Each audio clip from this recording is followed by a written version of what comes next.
अभिज्ञान शाकुंतलम के चतुर्थ अंक में प्रकृति चित्रण। मैं डॉक्टर मनीषा गोदारा, आचार्य संस्कृत, राजकीय बांगड़ महाविद्यालय, डीडवा। बाह्य जगत के चित्रण में प्राकृतिक वर्णन में कालिदास ने अभिज्ञान शाकुंतलम नामक मनोरम नाटक की रचना की है। वह साहित्य जगत में अद्वितीय है। इनके प्राकृतिक वर्णन में इतनी सजीवता है, इतनी रमणीयता है तथा इतनी भव्यता एवं स्वाभाविकता है कि पाठकों और श्रोताओं के मन बरबस ही इसमें रम जाते हैं। पंडित बलदेव उपाध्याय ने कालिदास के प्रकृति प्रेम एवं साधना का मार्मिक वर्णन करते हुए लिखा है कि कालिदास प्रकृति देवी के प्रवीण पुरोहित थे। उनकी सूक्ष्म दृष्टि से प्रकृति के सूक्ष्म रहस्यों को सावधानता से हृदयंगम किया था। उनके प्राकृतिक वर्णन इतने सजीव हैं कि वर्णित वस्तु हमारे नेत्रों के सामने नाच उठती है।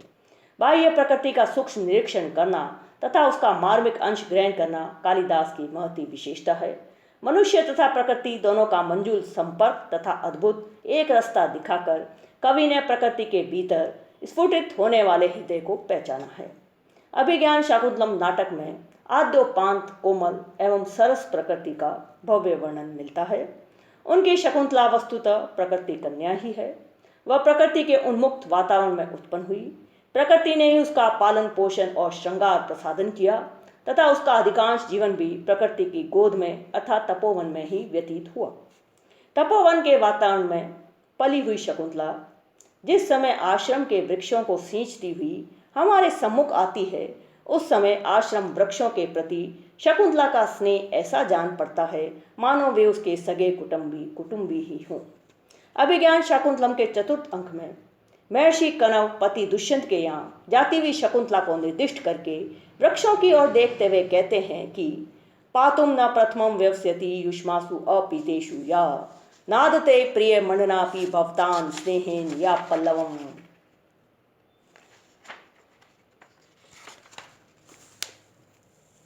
आद्य व कुसुम प्रसूति समय यस्या भवति उत्सव सेयम याति शकुंतला पतिग्रहम सर्वे अनुज्ञायताम। अर्थात आप लोगों को जल पिलाए बिना जो शकुंतला पहले जल पीने का प्रयत्न नहीं करती थी, आभूषण प्रिय होते हुए भी जो आप लोगों के प्रति स्नेह के कारण नवीन पत्तों को नहीं तोड़ती थी, आप लोगों के प्रथम पुष्प निकलने के समय पर जिसका उत्सव होता था, वही यह शकुंतला पतिग्रह जा रही है। आप सभी लोग अनुमति प्रदान करें। प्रस्तुत पद्य में शकुंतला का वनस्पति जगत से प्रेम प्रदर्शित किया गया है। यह पद्य कालिदास के स्वाभाविक प्राकृतिक प्रेम का उत्कृष्ट उदाहरण है। कोकिल रवम सुचित्वा अनुमत गमना शकुंतला तरोभियम वनवास बंधु भी पर व्रत विउतम कलम यथा प्रतिवचनी कृतम एबी ईदृशम। जब कणव मुनि तपोवन के वृक्षों से शकुंतला के प्रस्थान की अनुमति मांग रहे थे, उसी समय शारंग्रव वृक्षस्थ कोयल ध्वनि सुनने का विनय करके कहता है कि तपोवन में एक साथ रहने के कारण बंधु स्वरूप वृक्षों ने इस शकुंतला को प्रतिग्रह जाने की अनुमति दे दी है, क्योंकि इन्होंने मधुर कोयल ध्वनि को प्रत्युत्तर बनाया है। कालिदास की प्रकृति मानव के प्रति संवेदना एवं सहानुभूति रखती है। निम्न पद्य में प्रतिग्रह को जाने वाले शकुंतला के प्रति देवताओं के द्वारा शुभकामना व्यक्त की गई है। देवताओं ने आकाशवाणी द्वारा शकुंतला की यात्रा मंगलमय हो तथा उसे मार्ग में किसी प्रकार की परेशानी न हो, ऐसी शुभकामना व्यक्त की गई है। आकाशे रम्यांतरः कमलिनी हरितैः सरोभिः छाया धूम्रैः नियमितार्क मयूखतापः भूयात् कुशे शये रजो मृदु रेणु रस्यः शांता अनुकूल पवनश्च शिवश्च पंथा।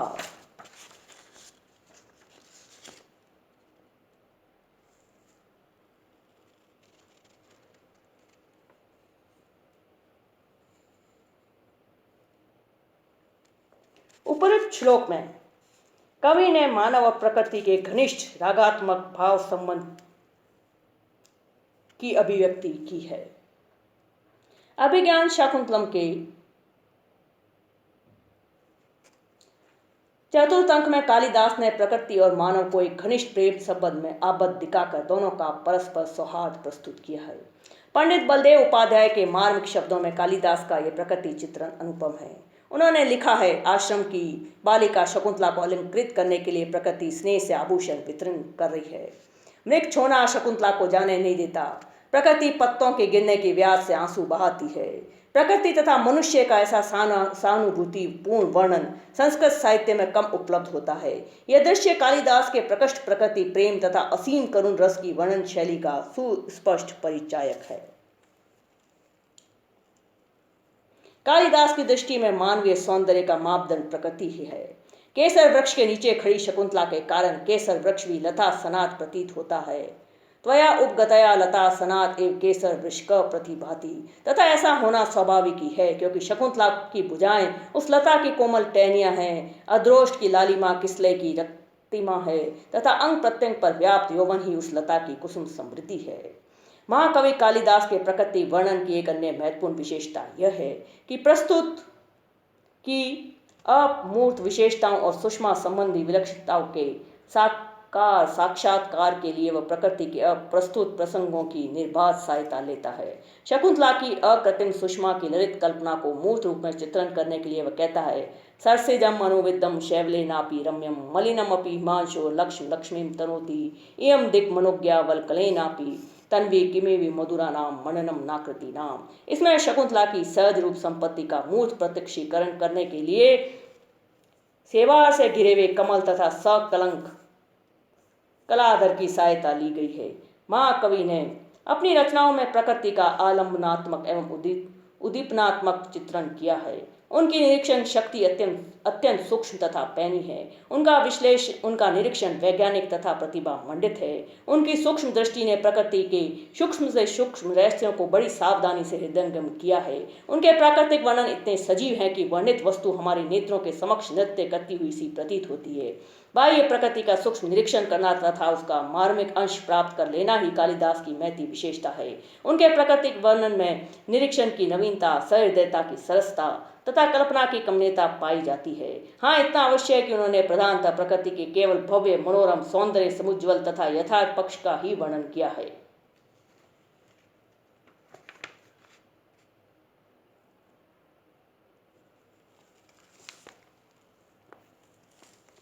आश्रम की बालिका शकुंतला को अलंकृत करने के लिए प्रकृति स्नेह से आभूषण वितरित कर रही है। किसी वृक्ष के द्वारा चंद्रमा की तरह श्वेत मांगलिक रेशमी वस्त्र प्रकट किया गया। किसी वृक्ष के द्वारा पैरों में उपभोग के योग्य अलतक टपकाया गया। अन्य वृक्षों के द्वारा कलाई तक निकले हुए उन नवीन पल्लवों के विकास की स्पर्धा करने वाले वन देवताओं की हथेलियों ने आभूषण प्रदान किए।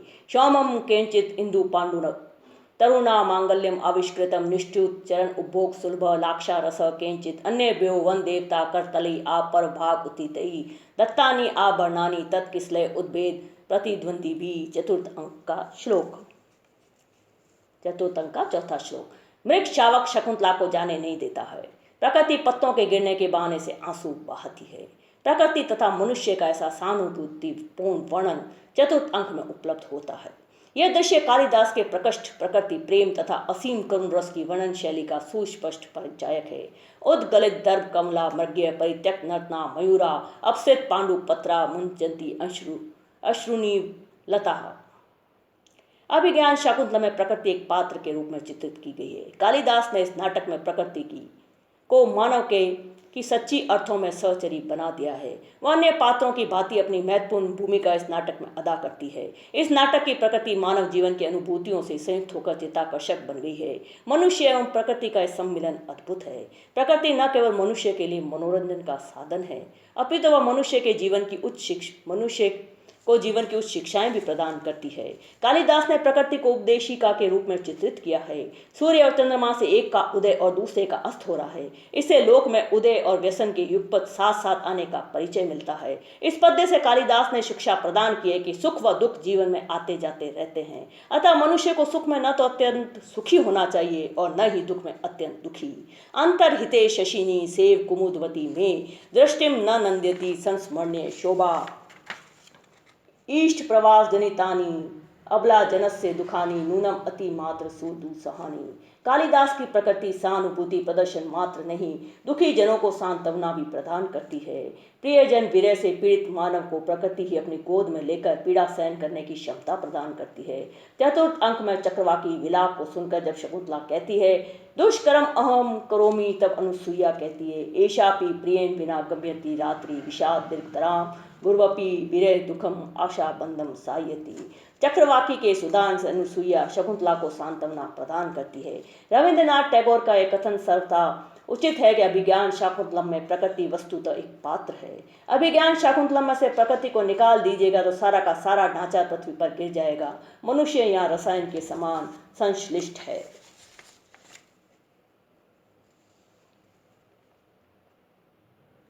कहा गया है कालिदास से सर्वस्य अभिज्ञान शाकुंतलम तत्रापि च चतुर्थ अंको यत्र याति शकुंतला। वास्तविकता यह है कि अभिज्ञान शाकुंतलम का चतुर्थ अंक सभी मनुष्यों की दृष्टि में सर्वश्रेष्ठ अंक माना गया है। यदि कहा जाए कि अंक संपूर्ण संस्कृत नाट्य साहित्य में सर्वश्रेष्ठ है तो भी अतिशयोक्ति नहीं होगी। इस अंक का अध्ययन करते हुए यह अनुभव होता है कि इसकी प्रशंसा में जो कहा गया है वह सर्वथा समुचित है। इसका मुख्य कारण यही है कि शकुंतला की विदाई के समय जो कारुणिक चित्र इसमें प्रस्तुत किया गया है वह हमारे दैनिक जीवन की सर्वाधिक सामान्य घटना है।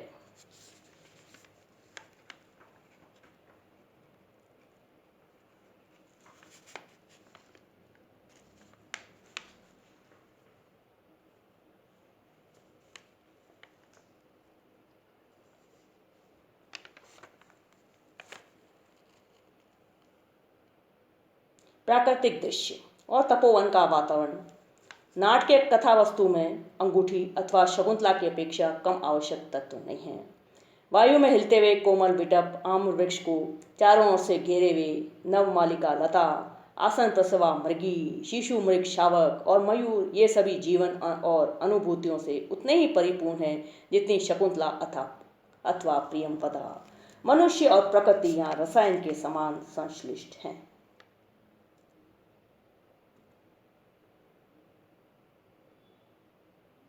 शाकुंतल में प्रकृति एक पात्र के रूप में चित्रित की गई है। कालिदास ने इस नाटक में प्रकृति को मानव की सच्चे अर्थों में सहचरी बना दिया है। वह अन्य पात्रों की भांति अपनी महत्वपूर्ण भूमिका इस नाटक में अदा करती है। इस नाटक की प्रकृति मानव जीवन की अनुभूतियों से संयुक्त होकर अत्यंत चित्ताकर्षक बन रही है। मनुष्य और प्रकृति का यह सम्मिलन अद्भुत है। शकुंतला के कथानक में प्रकृति का महत्वपूर्ण स्थान है। बिना प्रकृति के तो शकुंतला का अस्तित्व ही संभव नहीं होगा।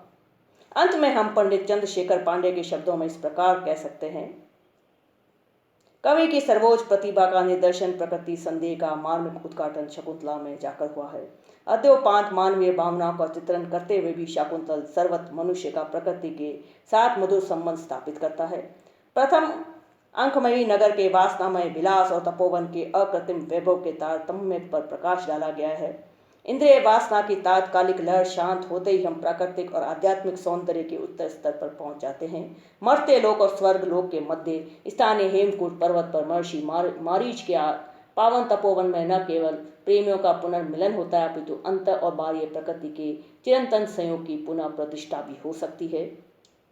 चंद्रशेखर पांडे के ये शब्द निसंदेह अभिज्ञान शाकुंतलम में वर्णन प्रकृति के महत्व को उद्घाटित करते हैं।